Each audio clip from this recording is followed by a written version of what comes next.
Assalamualaikum warahmatullahi wabarakatuh. Perkenalkan, nama saya Radia Putri Ningsi dengan NIM 23086085. Di sini saya akan mewawancarai salah satu pembina gugus depan yang berada di SMA Negeri 7 Padang. Sebelumnya terima kasih kepada Bapak yang telah meluangkan waktunya untuk kesempatan kali ini yang bersedia untuk saya wawancarai. Sebelumnya Bapak boleh lebih dahulu memperkenalkan diri, Pak. Oke, terima kasih. Assalamualaikum warahmatullahi wabarakatuh. Waalaikumsalam warahmatullahi wabarakatuh. Terima kasih Bapak ucapkan kepada mahasiswa dari Universitas Negeri Padang yang telah hadir di SMA Negeri 7 Padang. Salah satunya adalah untuk melakukan observasi tugas mata kuliah kepramukaan yang ada di UNP. Baiklah, untuk perkenalan kita pada hari ini yaitu nama kakak. Kalau di pramuka itu biasanya dipanggil kakak. Jadi nama kakak yaitu Jeb Prianto, biasanya dipanggil dengan Kak Jeb. Jadi di SMA Negeri 7 Padang ini kakak selaku sebagai pembina putra di SMA Negeri 7 Padang ini. Kenapa? Di dalam pramuka itu ada namanya satuan terpisah.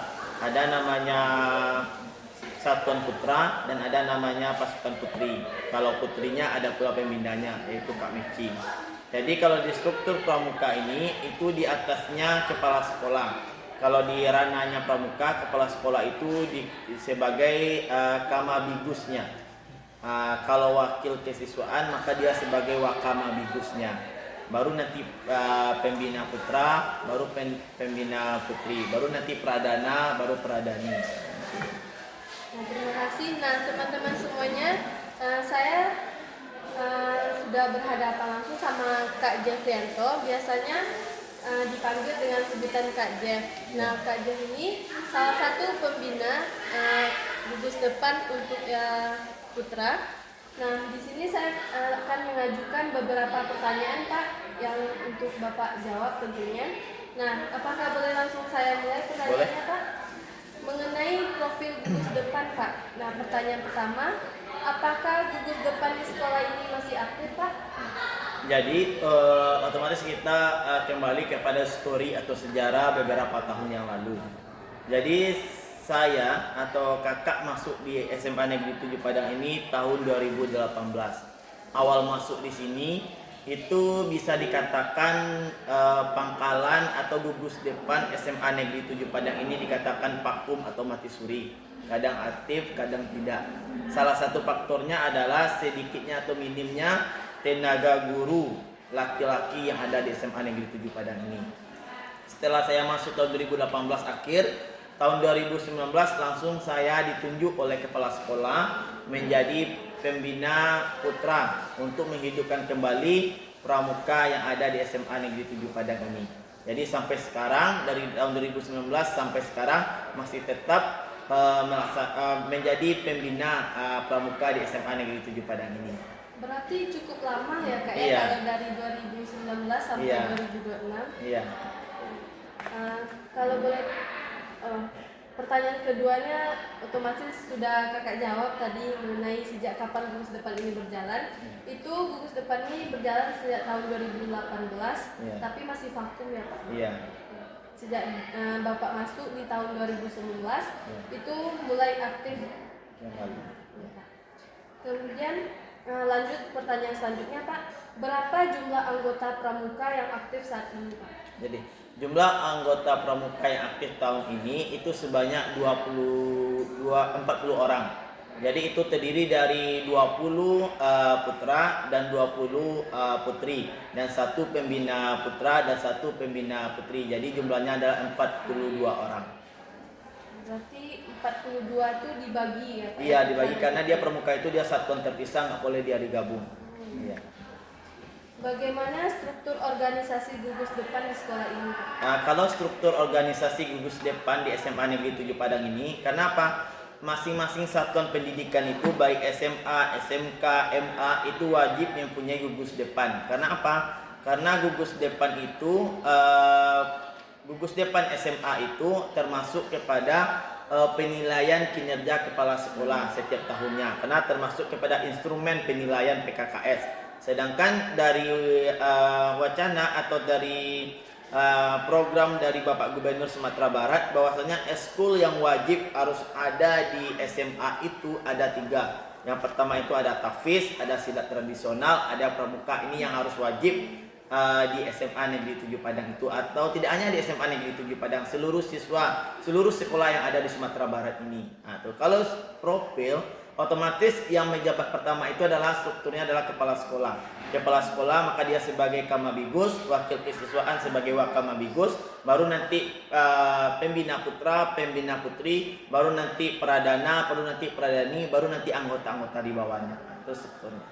Berarti kepramukaan ini harus wajib di Iya, harus wajib karena itu program dari Bapak Gubernur. Kemudian apa saja tingkatan pramuka yang ada? Jadi tingkatan pramuka yang ada itu ada penegak, ada namanya bantara. Kalau di SMA ini itu adalah penegak, penegak dia.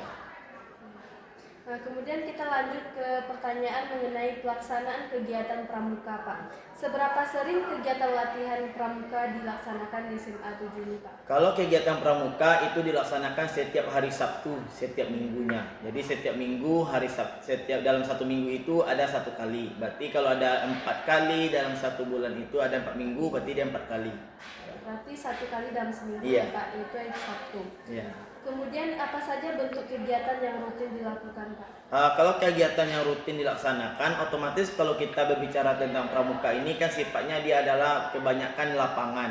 Bisa misalnya buat tenda, bongkar tenda, tali temali, misalnya morse, sandi, PBB, kan banyak tuh. Jadi semuanya diajarkan kepada dewan-dewan ambalannya. Nanti yang Dewan Ambalan baru mengajarkan kepada seluruh siswa dan siswi yang ada di SMA Negeri 7 Padang ini. Nah, itu dia. Itu kegiatan rutinnya, Pak. Iya. Kemudian apakah kegiatan mengacu pada SKU atau SKK? Otomatis semua kegiatan pramuka itu mengacu kepada SKU atau SKK-nya, karena itu rambu-rambunya. Jadi haram hukumnya apabila seorang anggota pramuka dilantik dia tidak menyelesaikan SKU-nya, haram hukumnya. Makanya SKU itu harus selesai baru dia dikatakan bisa dia dilantik. Nah, itu melaksanakan perjusami atau kegiatan pelantikannya. Kalau dia tidak melaksanakan SKU, dia belum bisa dilantik. Berarti SKU ini syarat? Iya, syaratnya. Kemudian bagaimana metode pembinaan yang digunakan, Pak? Jadi metode pembinaan itu adalah otomatis dari pembina, dari Kamabigus, Wakamabigus. Kadang-kadang kami ada mendatangkan dari Kuarda, Kuaran, atau ada kerjasama nantinya. Dan SMA 7 Padang ini ketika melaksanakan Hari Pramuka, melaksanakan 17 Agustus, itu sering diminta oleh Dinas Pendidikan untuk menjadi peserta dalam kegiatan-kegiatan. Kenapa? Karena pramuka di SMA Negeri 7 Padang ini lumayan aktif. Kemudian apakah ada kegiatan perkemahan atau lomba yang diikuti yang Ada. Lomba di Pariaman kemarin alhamdulillah mendapatkan juara 2, juara 3, ada harapan 1. Kegiatan di SMA Negeri 7 Padang perjusami kemarin Jumat 1 minggu kami melaksanakan, paginya ditutup dengan hiking. Mengenai sarana dan prasarana, Pak, apakah sekolah memiliki fasilitas pendukung kegiatan pramuka? Untuk sarana dan prasarana, alhamdulillah melaksanakan camping, kami tidak ada meminjam tenda dan tongkat ke sekolah lain. Alhamdulillah telah mencukupi. Karena apa? Setiap 1 kali 1 tahun itu masing-masing pembina eskul itu dia melaporkan kepada pihak sekolah apa yang akan dibutuhkan untuk tahun ini. Jadi semuanya disupport langsung oleh kepala sekolah. Berarti sarana prasarananya lengkap ya, Pak? Iya. Apakah dari sarana tersebut sudah memadai, Pak? Alhamdulillah sudah memadai. Lanjut, Pak, mengenai peran pembina dan dukungan sekolah. Bagaimana peran pembina dalam kegiatan pramuka? Kalau peran pembina otomatis tuh aktif, karena kalau tidak aktif pembina otomatis nanti kegiatan pramukanya juga tidak aktif. Tidak. Mengenai kendala dan tantangan, apa kendala utama dalam pelaksanaan kegiatan pramuka? Kalau kendalanya cuman kemarin kami mau melaksanakan camping pelantikan Bantara itu karena mepet mau bulan puasa itu kemarin diundur untuk setelah Lebaran ini, mungkin itu kan waktu yang tetap pelaksananya tetap diadakan di tahun ini Jadi juga. kendalanya waktu. Iya, waktu teman-teman. Kemudian bagaimana cara mengatasi kendala tersebut? Cara mengatasinya otomatis kita melaksanakan planning ke depannya kapan ya kita laksanakan setelah kita koordinasi dengan Kamabigus dan Wakamabigus, maka dilaksanakan setelah Lebaran ini. Mengenai minat siswa Pak, itu apakah dalam kegiatan pramuka itu siswa itu berminat? Alhamdulillah mereka berminat. Contohnya tuh ada 20, 40 pesertanya. Alhamdulillah dia tetap segitu jumlahnya.